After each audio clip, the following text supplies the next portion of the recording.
Nuestra sesión tiene como título "Leemos un texto sobre nuestra herencia cultural para opinar sobre su forma y contenido", y tiene como propósito analizar y opinar un texto con estructura compleja, principalmente de naturaleza analítica y reflexiva, vinculándolo de forma explícita o implícitamente a otro texto oral o escrito. Recuerda, para lograr este fin, vamos a desarrollar dos actividades. La primera consiste en contrastar dos opiniones sobre un tema en común, con el propósito de obtener información explícita e implícita sobre nuestra herencia cultural. Y la segunda actividad es conocer y opinar sobre nuestra herencia cultural, respetando su forma y contenido. En ese sentido, estimados estudiantes, hoy pondrás en práctica las habilidades de identificar, integrar, opinar y recuperar información de diversos tipos de textos. Ahora sí, ¿ya estamos listos y preparados? Entonces, iniciamos con nuestra primera actividad. A continuación, vamos a desarrollar la primera actividad, que consiste en contrastar dos opiniones sobre un tema en común con el propósito de obtener información explícita e implícita sobre nuestra herencia cultural. Estimados estudiantes, a continuación vamos a invitar a la profesora Juana Palomino Milar. Ella es del área de comunicación y el día de hoy nos estará acompañando durante la primera parte de la sesión radial. Recuerda, mientras escuchas a la profesora, deberás estar muy atento a cada frase y párrafo, al autor, al tema, a los personajes, al escenario, al ambiente y los tiempos, y no te olvides anotar las palabras desconocidas escuchadas durante el relato de los textos. Todos estos aspectos te van a servir para realizar tus propias conclusiones para luego compartir con tu familia lo que opinas sobre los temas tratados. Muy buenos días, profesora Juana. El día de hoy nos gustaría que usted nos brinde su opinión sobre dos textos que plantean temas en común, como es el caso de la divinidad y el destino del hombre. Estos textos son el mito de Viracocha y los centros oraculares. ¿La escuchamos, profesora Juana? Claro que sí, profesor. Según nuestra cultura, Viracocha es considerada la primera divinidad de los antiguos peruanos, también llamado el dios de los báculos o de las varas. Viracocha figura como el creador del mundo, del sol y la luna, y según las crónicas, Viracocha nació en las profundidades del lago Titicaca, a orillas de la isla del Sol. Tenía un compañero alado, el pájaro Inti, una especie de ave mágica, sabedora de la actualidad y el futuro. Es considerado el más destacado entre los dioses andinos y su figura es la central de la portada del Sol de Tiwanaku. Considera a Viracocha como una de las deidades más importantes del Inca. Era considerado el creador de todas las cosas, o la sustancia de la que se da origen a todas las cosas, y estaba íntimamente relacionado con el mar. Sobre los centros oraculares se cuenta que los incas asistían de manera permanente a estos lugares para consultar sobre el futuro. Se conoce el Coricancha Cusco como un santuario oracular por excelencia del Inca. A este lugar eran llevadas las huacas para comprobar su naturaleza de poder y eran consultadas para tomar decisiones sobre la persona del Inca y las campañas militares. En la antigüedad clásica griega también existía el oráculo, que era la respuesta que una divinidad daba a la pregunta de una persona a través de los sacerdotes. En la antigüedad, siempre que se acercaba a una fecha importante o pasaba algo fuera de lo común, se consultaba el oráculo. Estimados estudiantes, deben recordar que una opinión es una idea que expresa una postura o valoración personal de un tema. Una opinión no es ni verdadera ni falsa, sino que frente a ella podemos estar de acuerdo o en desacuerdo. Muchas gracias, profesora Juana, por tan importante información. Estimados estudiantes, ahora tendrás que responder a las siguientes ideas planteadas. ¿En tu comunidad existe algún mito que relate este tipo de costumbre para averiguar o predecir el futuro? ¿Qué opinas sobre esto? En nuestra antigüedad, los relatos hacen presente la necesidad de dialogar con seres que pueden predecir y adelantarse al futuro. ¿Qué otras culturas conoces en donde estuvo presente el oráculo para predecir el destino? Bríndanos tu opinión. Ahora, vas a comentar con tu papá, mamá, hermanos o un familiar que se encuentre contigo las respuestas a las ideas planteadas. Muy bien, estimados estudiantes, lo están haciendo muy bien. Recuerda siempre tener tu cuaderno y hojas para anotar tus comentarios. A continuación, desarrollaremos la actividad número 2. A través de la siguiente actividad, vamos a conocer y opinar sobre nuestra herencia cultural, respetando su forma y contenido. Estimados estudiantes del quinto grado de secundaria, a continuación escucharás el análisis y el relato de un fragmento del cuento La agonía de Rasu Niti, del autor José María Arguedas. Este texto se encuentra en la página 141 de la sesión de aprendizaje para educación secundaria en ámbitos rurales, área de comunicación. Recuerda, mientras escuchas la lectura, debes estar muy atento a cada frase y párrafo, a las interrogantes, a la presencia del autor, el tema, los personajes, el escenario, el ambiente, los tiempos, y no te olvides anotar las palabras desconocidas escuchadas durante el relato del texto. Todos estos aspectos te van a servir para realizar tus conclusiones y luego lo compartas con algún familiar cercano que se encuentre contigo. La agonía de Rasu Niti, autor José María Arguedas. Breve análisis. Vamos a conocer un poco más sobre el cuento de la agonía de Rasu Niti, que fue publicado en 1962. El escritor peruano José María Arguedas, a través de esta historia que remarca un mito ancestral peruano, en donde se usa la danza de tijeras y el cóndor como símbolo que de algún modo se pretende recuperar y reivindicar del acervo mítico de la cultura indígena peruana. Por el contrario, el simbolismo de la danza de las tijeras, según José María Arguedas, se relaciona con un proceso ecológico de vida, muerte y regeneración respecto a la deidad de Huamani. Arguedas, uno de los mayores intelectuales indigenistas del siglo XX en el Perú, trazó el baile siguiendo los conceptos andinos tradicionales de la dualidad cósmica, aunque coincide en que la danza manifiesta una clara rebelión contra un opresor extranjero. La danza de las tijeras es originario del sur de los Andes, en Perú. Consiste en un reto entre dos o más bailarines, llamado danzak, acompañados de sus respectivas orquestas de violín y arpa. La creencia dice que bailaban para comunicar mensajes del Apu Huamani, dios de la montaña, quien se manifiesta como cóndor. Ha tenido diferentes significados y representaciones a lo largo de la historia. Lo cierto es que se convirtió en símbolo artístico y patrimonio cultural y material de la humanidad. Sobre el cuento narra la muerte del personaje principal, quien baila al ritmo de la música hasta morir. Los símbolos que se tomaron para analizar que marca el camino de la muerte fueron las moscas negras, el maíz, el cóndor, en una representación de Huamani, la sombra, las tijeras, la danza. Se establecieron sus significados, semejanzas y diferencias.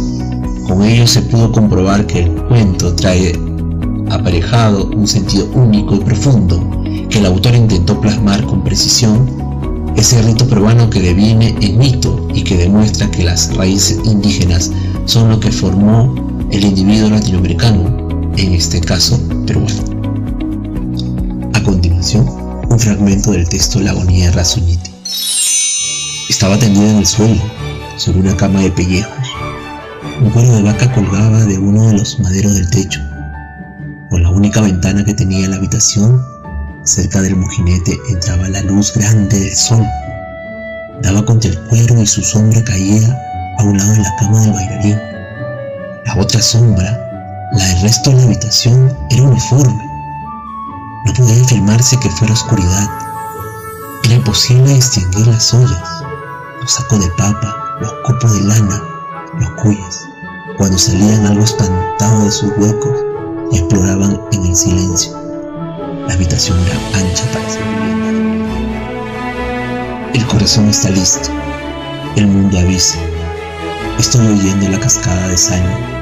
Estoy listo, dijo el danzak Razumiti. Se levantó y pudo llegar hasta la petaca de cuero en que guardaba su traje de danzak y sus tijeras de acero. Se puso el guante en la mano derecha y empezó a tocar las tijeras. La mujer del bailarín y sus 2 hijas, que desgranaban maíz en el corredor, dudaron. Madre, ¿has oído? Es mi padre. ¿O sale ese canto dentro de la montaña?, preguntó a la mayor. Es tu padre, dijo la mujer, porque las tijeras sonaron más vivamente en golpes menudos. Corrieron las 3 mujeres a la puerta de la habitación. Razumiti estaba vistiendo. Sí, se estaba poniendo la chaqueta ornada de espejos. Esposo, ¿te despides?, preguntó la mujer, respetuosamente desde el umbral. Las 2 hijas la contemplaron temerosas. El corazón avisa, mujer. Llamen al Urucho y a don Pascual. Que vayan ellas. Corrieron las 2 muchachas. La mujer se acercó al marido. Bueno, Guamani está hablando, dijo él. Tú me puedes oír. Me habla directo al pecho. Agárrame el cuerpo. Voy a ponerme el pantalón. ¿A dónde está el sol? Ya habrá pasado mucho al centro del cielo. Ha pasado. Está entrando aquí. Ahí está. Sobre el fuego del sol, en el piso de la habitación, caminaban unas moscas negras. Aún la chirinca que viene un poco antes de la muerte. Y aquí no vamos a oírlo, aunque zumba con toda su fuerza, porque voy a estar bailando. Se puso el pantalón de terciopelo, apoyándose en la escalera y en los hombros de su mujer. Se calzó las zapatillas, se puso el tapabala y la montera. El tapabala estaba adornado con hilos de oro. Sobre las inmensas faldas de la montera, entre cintas labradas, brillaban espejos en forma de estrella. Hacia atrás, sobre la espalda del bailarín, caía desde el sombrero una rama de cinta de varios colores. ¿Estás viendo al Guamani sobre mi cabeza?, preguntó el bailarín a su mujer. Ella levantó la cabeza. Está, hijo, está tranquilo. ¿De qué color es? Gris. La mancha blanca de su espalda está ardiendo. Así es. Voy a despedirme. Anda tú a bajar los tipis de maíz del corredor. Anda. La mujer obedeció. En el corredor de los maderos del techo colgaban racimos de maíz de colores. Ni la nieve, ni la tierra blanca de los caminos, ni la arena del río, ni el vuelo infeliz de las parvadas de palomas en las cosechas, ni el corazón de un becerro que juega, tenían la apariencia, la lozanía, la gloria de sus racimos. La mujer los fue bajando rápida pero ceremonialmente. Se oía ya, no tan lejos, el tumulto de la gente que venía a la casa del bailarín. A continuación, vamos a responder a las siguientes interrogantes. Debes contar con tu cuaderno de apuntes y tus anotaciones hechas durante la escucha del fragmento del cuento. Pregunta 1. ¿El fragmento del cuento La agonía de Razumiti es considerado un texto literario? ¿Por qué? Repito la pregunta. ¿El fragmento del cuento La agonía de Razumiti es considerado un texto literario? ¿Por qué? Correcto. El cuento de La agonía de Razumiti se encuentra enmarcado dentro del realismo mágico. El cuento posee características que hacen a la historia adentrarse en lo real maravilloso a través de diferentes símbolos. Pregunta 2. ¿Cuáles son las características de los textos literarios? Repito la pregunta. ¿Cuáles son las características de los textos literarios? Muy bien. Los textos literarios se caracterizan en A. Intención poética. A diferencia de otras formas de texto, los escritos literarios ofrecen una experiencia estética al lector, una lectura de la cual se desprende un aprendizaje de tipo espiritual, un asombro ante el funcionamiento del texto mismo. Por ejemplo, con la lectura de un periódico o de las instrucciones para usar un electrodoméstico. B. Subjetividad. El texto literario es fruto de dos sensibilidades en contacto, la del autor y la del lector. En ese sentido, no se trata de un texto objetivo, informativo, que busca explicarle al lector cosas sobre la realidad, sino a menudo cuestionarla desde un punto de vista subjetivo, desde un abordaje original e irrepetible. C. Espíritu de la época.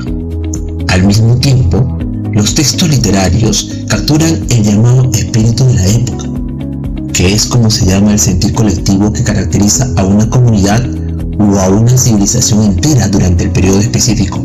Por ejemplo, las novelas existencialistas capturaron el pesimismo y la depresión posterior a las dos guerras mundiales, la primera y la segunda, a mediados del siglo XX. Pregunta 3. ¿Qué opinas sobre la intención del autor al describir lugares donde ocurre la historia? Te repito la pregunta. ¿Qué opinas sobre la intención del autor al describir lugares donde ocurre la historia? Claro, los grandes textos literarios constituyen parte del patrimonio artístico e histórico de las distintas civilizaciones, pues en ellos se imprime no solo un referente puntual, una época, unas condiciones sociales, políticas determinadas, sino también un sentir particular e individual del artista, cuya subjetividad y sensibilidad producen la obra de arte. Pregunta 4. ¿Qué opinión te merece el primer párrafo del texto escuchado, considerando su autoría, la calidad de sus argumentos y el lenguaje utilizado? Te repito la pregunta. ¿Qué opinión te merece el primer párrafo del texto escuchado, considerando su autoría, la calidad de sus argumentos y el lenguaje utilizado? Pienso que se usa un juego de símbolos que guían la historia y reconstruye el rito peruano. Se tiene en cuenta además la tradición indigenista en la que surge la obra de este autor, ubicándolo dentro del indigenismo social, donde el indio es figura de la resistencia popular. Enmarcado dentro del realismo mágico, el cuento La agonía de Razzuniti posee características que hacen a la historia adentrarse en lo real maravilloso a través de diferentes símbolos. Sobre el lenguaje utilizado, podemos decir que un texto literario puede permitirse rupturas con la norma gramatical, sobre todo frecuentes en la poesía, con fines estéticos, y en líneas generales una utilización del lenguaje no como herramienta para transmitir información, sino como materia para fabricar la obra de arte.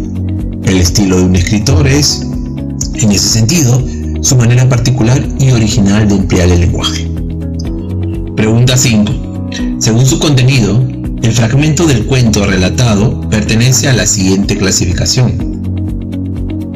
El fragmento del cuento relatado se encuentra dentro de la clasificación de textos no literarios humanísticos, y son los textos que se enfocan en todo lo relacionado al humanismo o conocimiento que concierne al hombre como ser humano, persona, y se enfoca en el conocimiento abstracto. Estos textos se encuentran en ciencias como la antropología, el discurso, el derecho, el ensayo, la economía, la estética, la ética, la filosofía, la geografía, la historia, la lingüística, la literatura, pedagogía, periodismo, psicología, semiología y sociología. Recuerda, los textos humanísticos se escriben con un vocabulario común y no especializado. Adquieren palabras prestadas de otros idiomas como el inglés, francés y alemán. La forma de elaboración de estos textos se enfoca en estudios deductivos e inductivos y requiere de argumentación lógica o cronológica. Muy bien, estimados alumnos, lo estamos logrando. Estamos próximos a cerrar la sesión. A continuación, vamos a analizar la información encontrada en el texto 1, con título Lima lo horrible, adaptado e ilustrado del ensayo del mismo nombre de Sebastián Salazar Bongi por Miguel Det, el 2014, que se encuentra en el cuaderno de trabajo de comprensión lectora quinto grado de secundaria, página 9 al 11. Primero deberás identificar la información que te servirá para organizar tus ideas. Segundo, responder a la siguiente pregunta: ¿de qué manera crees que contribuye esa diversidad de estilos a transmitir las ideas de Lima la horrible? Tercero, responde las preguntas de tu contexto, luego de haber identificado la temática encontrada en el texto del cuaderno de trabajo. que nos habla sobre la corrupción. ¿Qué actos de corrupción o vivencia criolla se dan dentro de tu comunidad, distrito o región? ¿Y por qué consideras que son actos de corrupción?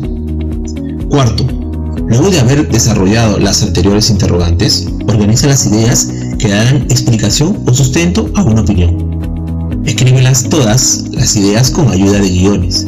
Ten en cuenta que cada idea debe ser diferente de la otra. De cada una de ellas podrás desarrollar un argumento. Te sugiero tener presente los siguientes elementos al escribir tu opinión: una tesis, conectores de causa y un buen argumento. Una vez terminado de organizar tus ideas y llegar a conclusiones, deberás explicar qué opinas sobre el tema encontrado en el cuaderno de trabajo, que es sobre la corrupción. Presenta a tu público más cercano, puede ser tu papá, mamá, hermanos, primos o algún familiar que se encuentre contigo. Tienes que estar alerta a sus comentarios y sugerencias brindadas a tu argumento propuesto. Estimados estudiantes, el día de hoy has podido analizar y opinar un texto con estructura compleja, principalmente en naturaleza analítica y reflexiva, vinculándolo de forma explícita a otro texto oral o escrito. Sigamos adelante, sí podemos. Ahora que estamos terminando la sesión, te pregunto, estimados estudiantes, ¿qué pasos seguiste para poder cumplir cada actividad propuesta en la sesión? ¿Qué habilidades pusiste en práctica? ¿Cómo lo hiciste? Reúne a tu familia en un lugar adecuado y pregúntale ¿qué opinión tienen sobre la existencia de algún mito o costumbre de tu comunidad sobre algún ser que predice el futuro? Asimismo, ¿qué opinión tienen de aquellas personas quienes son dependientes de personajes místicos? Organiza la información y deberás redactar una conclusión con un sustento claro y coherente. Todos estos pasos regístrala en una hoja y archívalo en tu portafolio.